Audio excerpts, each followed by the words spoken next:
Bonjour François Bunel. Bonjour Patrick. Merci d'être en ligne avec nous ce matin. Vous l'avez rencontré à plusieurs reprises, Philippe Roth. La dernière fois, c'était en 2015. Quel souvenir gardez-vous de l'homme, de sa personnalité, de sa façon d'être avec les journalistes et ses intervieweurs aussi? Alors, c'est très difficile de répondre en une phrase à votre question parce que je crois que Philippe Roth était l'homme le plus complexe du monde et qu'il jouait de cette complexité. C'est-à-dire que Nicolas l'a très bien dit, c'était un écrivain protéiforme, capable de tout faire. Ça commence avec une œuvre qui est celle d'un esprit caustique, une œuvre insolente, provocatrice, totalement libre, très dérangeante, peut-être quand même l'une des plus importantes de notre temps. Et ça se termine par un office de ténèbres, mais avec des romans très sombres, très graves, autour de la maladie et de la mort. Il aimait jouer avec vous. Il aimait jouer avec l'image qu'il renvoyait. Je crois que, vous savez, on dit souvent que les livres ne sont pas le reflet de leur auteur, que l'auteur est très loin, qu'il n'est pas dans les livres, que c'est un autre moi qui écrit. Philippe Roth ne ressemblait pas à l'image que les médias donnaient de lui. C'était quelqu'un dont on disait qu'il était grave, qu'il pouvait être drôle, qu'il pouvait vous crucifier du regard parce que d'abord il détestait les interviews, faut pas oublier ça, il en a fait très peu, il aimait pas beaucoup venir à la radio, jamais à la télévision presque. En presse écrite, il demandait souvent à relire. Et puis en réalité, on avait affaire à un homme extrêmement drôle, un génie comique.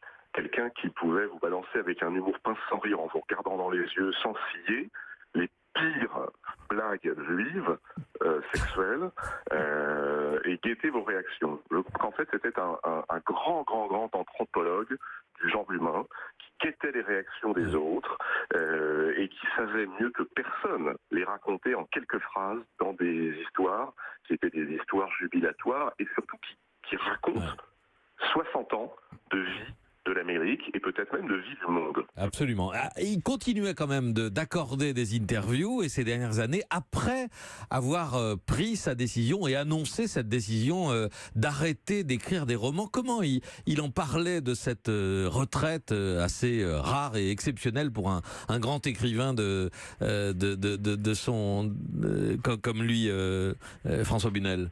Alors vous avez raison, il faut dire une chose, c'est qu'il n'y a que deux exemples, je crois, dans la littérature tout court, et pas seulement contemporaine, d'écrivains qui décident à un moment d'arrêter. Il y a Salinger, qui à un moment dit j'arrête, je n'écrirai plus et je ne veux recevoir personne. Et Philippe Roth, dans un autre genre, plus comique, plus drôle, moins désabusé peut-être. Écoutez, c'est très drôle, il a toujours dit, je l'ai vu deux fois après l'arrêt de l'écriture et l'arrêt aussi des interviews, parce qu'en réalité, il s'était retiré essentiellement dans sa maison du Connecticut, et à peu près 3 heures de route de New York, et il a découvert à 80 ans pile les joies du téléphone portable. Donc il vous recevait de manière très très sympathique en vous disant regardez, c'est formidable, on peut appeler les gens. Ça veut dire beaucoup de choses. Ça veut dire que l'écrivain qu'il était totalement obsédé par son œuvre. C'est-à-dire qu'il ne se laissait déranger par rien. Et il expliquait comme ça d'ailleurs cette envie de ne plus écrire. Pendant presque 60 ans, il a été obsédé par son écriture matin, midi et soir, avec une vie sociale réduite à la fin de sa vie, et même à partir de l'âge de 50 ans, pratiquement à zéro. Des amis mais qu'il voyait peu, avec qui il échangeait des lettres mais qu'il voyait peu, et très peu de temps entre l'écriture de chaque livre. L'envie d'arrêter d'écrire, c'est de se dire finalement j'ai tout dit.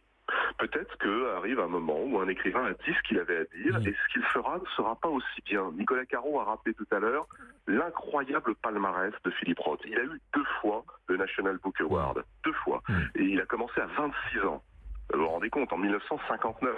De 1959 à, disons, 2010, c'est l'homme qui a le mieux raconté l'Amérique du macartisme, de l'assassinat de Kennedy, l'Amérique de Clinton et du politiquement correct, et celle du post-11 septembre. Une fois que vous avez fait ça, Patrick, vous pouvez raccrocher les gants, il le savait, il est traduit dans le monde entier, considéré comme peut-être le grand écrivain iconique d'aujourd'hui, et à juste titre.